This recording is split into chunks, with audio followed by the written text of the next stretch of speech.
ஏங்க நான் ஊடக பேசும்போது நீங்க ஊடக பேசாதீங்க. நான் பேசும்போது நீங்க பேசக்கூடாது சார். என்னுடைய கருத்தை பதிவு பண்ணும்போது நீங்கள் பதிவு பண்ணலாம். கர்ணன் நீங்க பதிவு பண்ணுங்க. பேச விடுங்க தயவு செஞ்சு. கண்டிப்பா நீங்க பேசுங்க. நீங்க பேசிட்டு தயவு செஞ்சு பேசாதீங்க. தேசிய ஜனநாயக கூட்டணி வலுவை பெற்று கொண்டே தான் இருக்கிறது. இதே கூட்டணி சென்ற பாராளுமன்ற தேர்தலில் கூட்டணியோடு தேர்தலை சந்தித்து தான் ஒரு 10 தொகுதிக்கு மேலே வெற்றி பெற்றிருப்பார்கள் என்பது எல்லோருடைய கணிப்பாளர்கள், தேர்தல் கணிப்பாளர்களுடைய இதுவாக இருந்தது. மக்களுடைய வாக்கையும் பார்க்கும்போது 10-15 தொகுதிகளில் தேசிய ஜனநாயக கூட்டணி வெற்றி பெற்றிருக்கோம். அது வலுவாக தான் இருக்கிறது. பாரதிய ஜனதா கட்சியில் வலுவாக இருக்குன்னா எந்த நிலைப்பாட்டு சொல்லுங்கள்? தேமுதிக உங்கள் கட்சி இப்போ என்டிஏ கூட்டணியில் இல்லை. அதிமுகவை தவிர்த்து திமுகவிடம் பேச்சுவார்த்தை நடத்தி கொண்டிருக்காங்க. திமுக கூட்டணி இந்தியா கூட்டணியில் பேச்சுவார்த்தை நடத்தி கொண்டிருக்காங்க. பாமக 2 பேருமே தேசிய ஜனநாயக கூட்டணியில் இருக்கிறோமா இல்லையா என்பதை உறுதி செய்யவில்லை. ஏற்கனவே இருக்கக்கூடிய பெரிய கட்சிகளாக இருந்த அமமுக தவிர அவர்களும் வெளியேறிவிட்டதாக இருக்கக்கூடிய சூழல் இருந்தால் அந்த கூட்டணியில் 2 பெரும் கட்சிகளை தவிர வேறு யார் இருக்கிறார்கள்? அதாவது தேர்தல் இன்னும் 6-7 மாதம் இருக்குது. ஜனவரிக்கு மேலே தான் கூட்டணி திமுகவுடைய தரப்பில் கூட்டணியில் எந்தெந்த கட்சிகள் இருக்கிறது, அதிமுகவில் எந்த கூட்டணிகள் இருக்க போகிறார்கள் என்பது அப்போது தான் தெரியும். இப்போது எல்லாம் ஒவ்வொரு கட்சியும் ஒரு உடல்நிலை சரியில்லை, ஒரு முதலமைச்சரை போய் பார்த்துட்டு வந்ததுனால வேண்டிய கூட்டணி உறுதியாயிடுச்சு அப்படின்ற ஒரு நிலைக்கு நம்ம வந்துட முடியாது. அதே போல் பார்த்திங்கன்னா பாட்டாளி மக்கள் கட்சி சொல்கிறீங்க, அவர்கள் அது உட்கட்சி விவகாரம், அதுவும் சரி செய்யப்படும் என்பது தான் நினைக்கிறோம். இல்லை அதெல்லாம் அந்த கட்சி விவகாரம் இல்லை, இதெல்லாம் எங்களோட கூட்டணியில் இருந்ததுனால நாங்கள் சொல்கிறோம். ஓகேங்களா? தேசிய ஜனநாயக கூட்டணியில் அவர்கள் தொடர்ந்தார்கள் என்பதற்காக சொல்கிறோம். அதே போல் பாராளுமன்ற தேர்தலில் டிடிவி தினகரன் அவர்கள் பாரதிய ஜனதா கட்சியோட கூட்டணி வைத்து தேர்தலை சந்தித்தார். அதனால் அந்த பாரதிய ஜனதா கூட்டணியுடைய மாநில தலைவர் திரு நயனார் நாகேந்திரன் அதனால் அவர்கிட்ட கேளுங்க அப்படின்னு சொல்லியிருக்கிறாரு. இப்படி தான் தென் தமிழ்நாட்டை நோக்கி, அதாவது 7/7/2025 மக்களை காப்போம் தமிழகத்தை மீட்போம் என்பதென்று புரட்சி தமிழருடைய எழுச்சி பயணம் நடைபெற்று தொடர்ந்தது. ஒவ்வொரு மாவட்டங்களாக அவர் காவிரி டெல்டா, வட மாவட்டம் எல்லாத்தையும் போயிருக்கும்போது இன்றைக்கி மதுரையில் உள்ள தென் மாவட்டங்களை நோக்கி அவருடைய பயணம் மக்களை சந்திக்கிற பயணம் நடைபெற்று கொண்டிருக்கிறது. அது உங்களுக்கே தெரியும், எல்லா தொலைக்காட்சியிலும் மக்கள் ஆவலாக வெள்ளமென திரண்டு அலைகடலாக திரண்டு வருகிறார்கள்.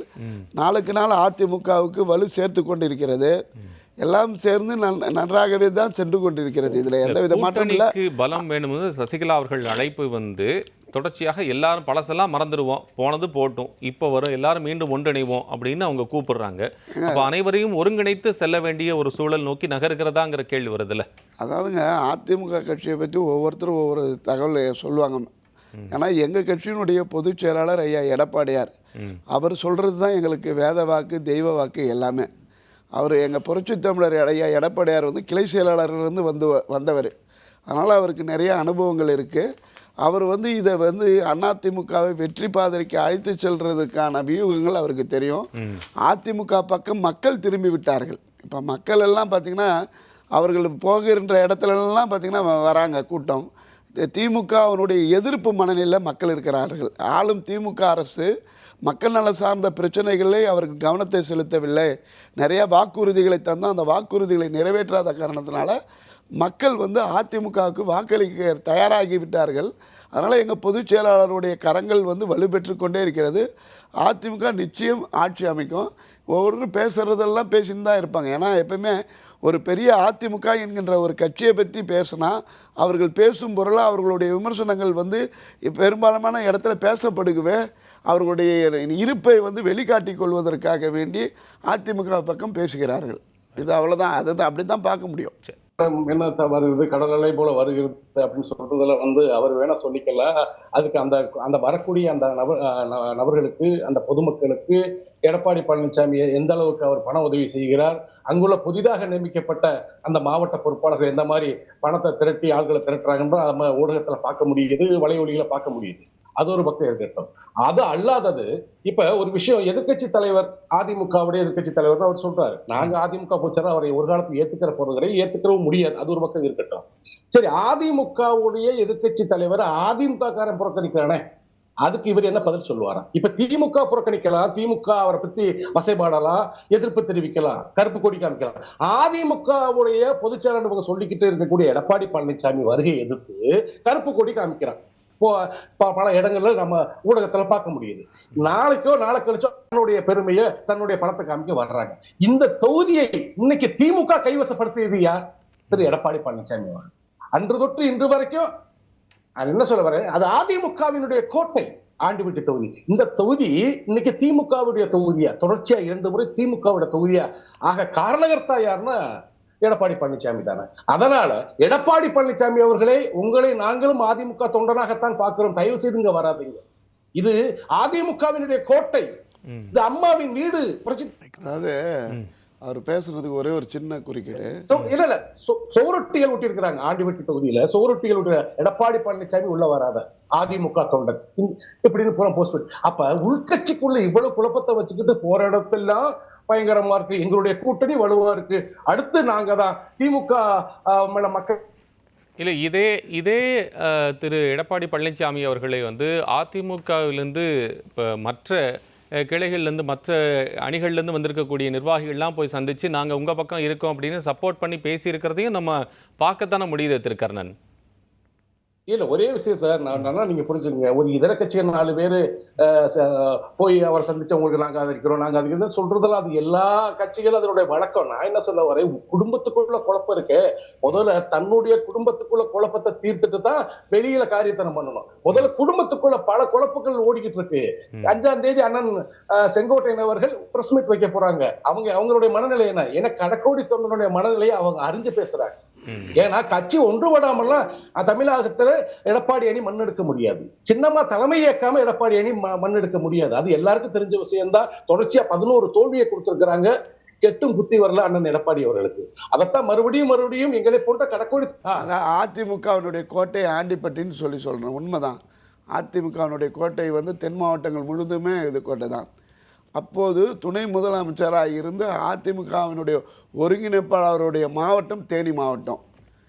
ஐயா எடப்பாடியாருடைய சேலம், கோயம்புத்தூர் கொங்கு பெல்ட்டில் 10க்கு 10 எடப்பாடியார் வெற்றி பெறுகிறார்.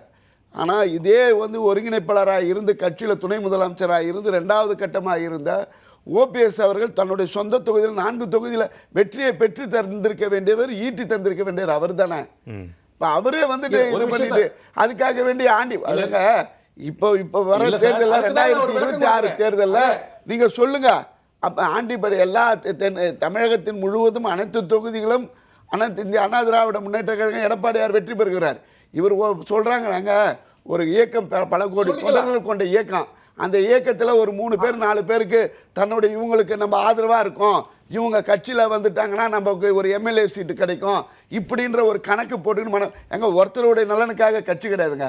பல கோடி தொண்டர்களுடைய நலனை எண்ணத்தை வெற்றி பெற வைக்கிறவர் தான் தலைவர். இவர் கேட்கிறாரு ஒரே ஒரு நிமிஷம், 89 புரட்சித் தலைவர் எம்ஜிஆர் இறந்த உடனே ஜெயலலிதா அணி, ஜானகி அணின்னு உங்களுக்கு நான் பேசுறதுக்கு நேரம் தருகிறேன். அவர் பேச முடிச்சோன்னே உங்களுக்கு நான் என்ன சொல்ல வரேன், எடப்பாடி ஆதரவாக ஒருத்தர் பேசிட்டு இருக்க சகோதரர் அவர்களே, உங்களுக்கு தான் சொல்ல வரேன், நீங்களும் அண்ணன் ஓபிஎஸ், அண்ணன் எடப்பாடி அவர்களும் அண்ணன் ஓபிஎஸ் அவர்களும் இணைந்து தன்னுடைய சுயநலத்துக்காக இணைந்தீர்கள். இணைந்து விட்டுட்டு உங்க லைன் கட்டாதுங்க. அது வேணா நான் பேசுறேங்க, அப்புறம் பேசுங்க, மொத்தமா கேட்டுட்டு பதில் சொல்லுங்க. அதெல்லாம் இல்ல ஏங்க, நான் ஊடக பேசும்போது நீங்க ஊடக பேசாதீங்க. நான் பேசும்போது நீங்க பேசக்கூடாது சார். என்னுடைய கருத்தை பதிவு பண்ணும்போது நீங்கள் பதிவு பண்ணலாம். கர்ணன் நீங்க பதிவு பண்ணுங்க, பேச விடுங்க தயவு செஞ்சு. கண்டிப்பா நீங்க பேசுங்க. நீங்க பேசிட்டு தயவு செஞ்சு பேசாதீங்க. நீங்க பேசுங்க. நீங்க தேனி மாவட்டம் இல்ல அவர் சொன்னதுக்கு நான் பதில் சொல்ல விரும்புறேன். சொல்லுங்க. தேனி மாவட்டத்தில் 4 தொகுதியில அண்ணன் ஓபிஎஸ் அவர்கள் மட்டும் வெற்றி பெற்று விட்டார், மற்ற தொகுதியெல்லாம் திமுக கைப்பற்றி விட்டதுன்னு அவர் சொல்றாரு. ஆமா உண்மைதான். ஆனா எதனால ஆண்டிவட்டி தொகுதி மக்கள் புறக்கணித்தாங்க, எதனால கம்பம் தொகுதி மக்கள் புறக்கணிச்சாங்க, எதனால பெரியகுளம் தொகுதி மக்கள் புறக்கணிச்சாங்க? காரணம் நான் சொல்றேன் என்னன்னா, கடக்கோடி தொண்டனுடைய மனநிலை அம்மாவுக்கு அடுத்தபடியா சின்னம்மா. இந்த சின்னம்மா பொதுச் செயலாளர் தேர்ந்தெடுத்தது யார்? கடக்கோடி இருக்க தொண்டனும் கிளைக்கழக செயலாளர் கிளை பிரதிநிதிகள். அந்த பைலாவை உடைச்சிருந்துட்டு அதெல்லாம் பார்த்துதான் பொதுமக்கள் வாக்களிக்கல, தொண்டர்கள் வாக்களிக்கல. இதுதான் உண்மை. அதனுடைய பிரதிபலிப்பு தான் தொடர்ச்சியாக 11 தோல்வியை கொடுத்திருக்காங்க அதிமுகவுடைய தொண்டர்களும் பொதுமக்களும். இதுக்கு மேல அண்ணன் எடப்பாடிக்கு அடைகலன் வாராங்க, எங்க வாராங்க? காசு கொடுத்தா எனக்கு வரும், லட்சம் லட்சமா கூட்டம் வரும், காசு கொடுத்தா எனக்கு வரும் கூட்டம். இது பெரிய விஷயமா? இது பெரிய விஷயமா? ஒட்டுமொத்தமாக அந்த மாதிரி நம்ம பேசுறது சரியா இருக்குங்க. நான் மீண்டும் வரேன் கர்ணன் உங்ககிட்ட.